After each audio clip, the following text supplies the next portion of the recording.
In the early 20th century, a single misstep didn't just mean a fall. It meant vanishing into the chaos of the city below, your body becoming another cautionary tale whispered among the crews who followed. Yet thousands of men lined up every morning, knowing the odds, knowing that the skyline rising above their heads was being built on a foundation of calculated human sacrifice. Why did America's most dangerous profession thrive in the shadow of ambition? And what drove men to risk everything for a paycheck that barely kept their families fed? To understand, you have to look beyond the steel. The first decades of the 20th century transformed America's relationship with height. Before steel became affordable at scale, cities grew sideways. But the Bessemer process changed everything, flooding the market with cheap, strong beams that made vertical growth not just possible, but inevitable. New York became a proving ground. Chicago followed. Suddenly, the race wasn't just to build higher anymore. It was to build faster. Developers competed ferociously, each one betting that their tower would claim the title of tallest before a rival could respond. The money was staggering, the timelines were impossible, and the human cost was simply accepted as the price of admission. For the men who took those jobs, the mathematics were brutal and simple. Factory work might pay $15 a week if you were lucky. Farm labor was worse, but ironwork dangerous. Terrifying ironwork could pay $30, sometimes $40 a week for immigrant families crowded into tenements.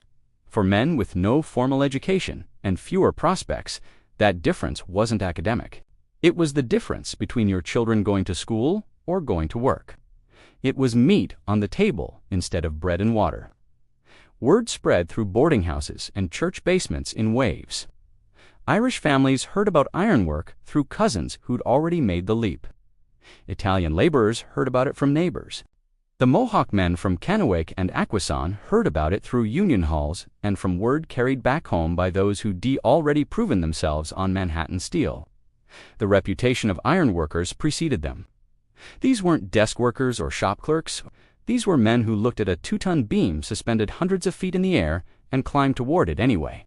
The mystique was real, and the danger was real, and the pay reflected both. By the 1920s, ironwork had become a path to something better. A dangerous ladder that some families rode for generations. Fathers taught sons, uncles brought nephews.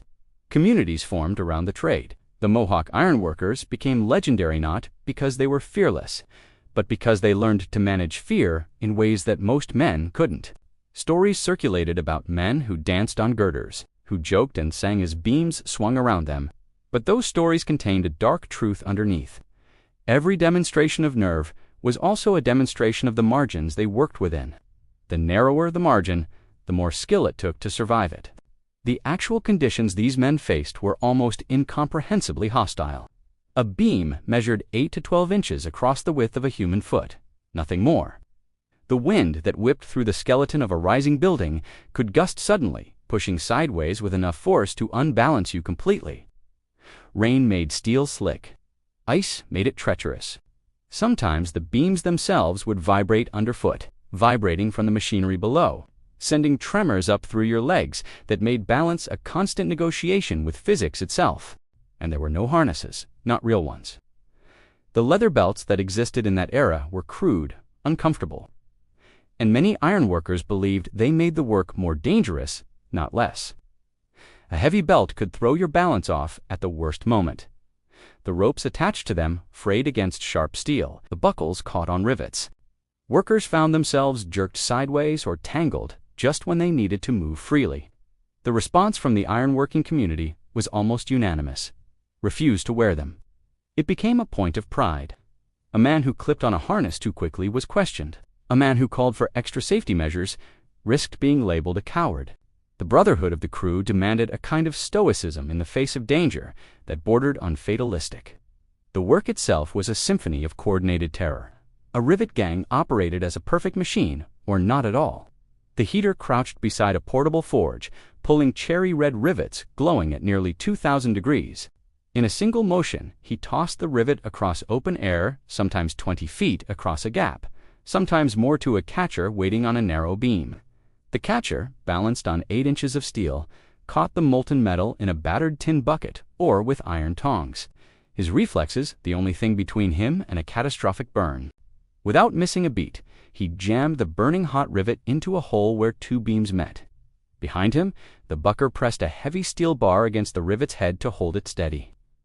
In front, the gunman hefted a pneumatic rivet gun. A jackhammer of pure force sand drove the steel home. The entire operation had to happen in seconds, 10, maybe 15 seconds, from forge to finished rivet. If a rivet cooled too soon, it seized in the hole and had to be knocked out and started over.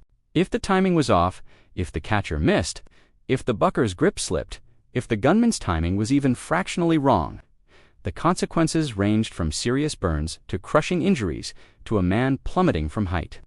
And yet, the pace never slowed. A single gang could drive 500 rivets in a day. The sound of their work became the soundtrack to the city's transformation, a constant metallic tattoo echoing across the skyline as millions of rivets locked millions of connections into place.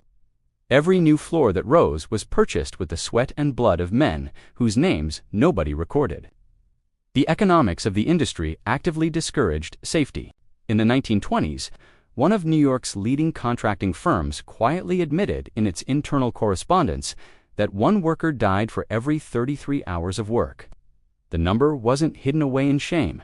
It was treated as a calculation. Insurance policies existed, yes, but they were structured to encourage risk. It was often cheaper to budget for a few deaths and pay settlements to the families afterward than to install safety nets or slow the pace of work. Some insurance companies even offered rebates for low claim years, turning the prevention of worker deaths into a perverse financial incentive. The ledgers told a clear story. Human life had a price, and that price was usually lower than the cost of preventing death through engineering and caution. The Quebec Bridge collapse in 1907 offered a horrifying demonstration of what happened when engineering arrogance met cost-cutting. On August 29th, the southern span buckled without warning. 75 men plunged into the St. Lawrence River as thousands of tons of steel twisted and fell in seconds. 33 of the dead came from the Mohawk community in Kanawake, an entire community's worth of fathers, brothers, sons, uncles erased in an instant. An official inquiry found that engineers had flagged bending steel weeks before the collapse. They knew something was wrong, but the pressure to finish, the financial penalties for delays, the relentless push to keep the project moving, all of it overrode safety concerns. The bridge was eventually rebuilt. The same thing happened again in 1916. Another 13 men died. The disaster became a defining moment for the Mohawk ironworking community. It shaped a practice called booming out, deliberately spreading family members across different job sites so that no single catastrophe could wipe out an entire family at once. It was a survival strategy. It was also an admission that catastrophe wasn't a possibility. It was an expectation. The Equitable Building Fire in 1912 showed that the dangers extended beyond falls and crushing injuries. Fire broke out in the basement and raced upward through wooden scaffolding and open stairwells. Men on upper floors found themselves trapped. Some jumped to escape the flames. 7 workers died. The official reports blamed flammable construction materials and inadequate fireproofing.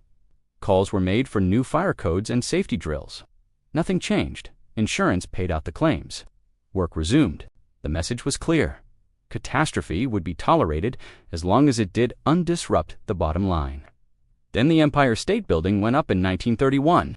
The project was almost incomprehensibly ambitious, 102 stories, rising at a rate of 1 floor per day.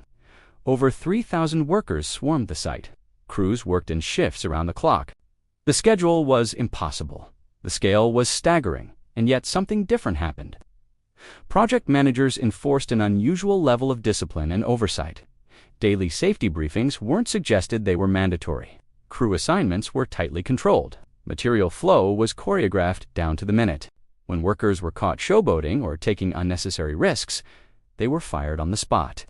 The message was clear. Speed didn't have to come at the cost of lives.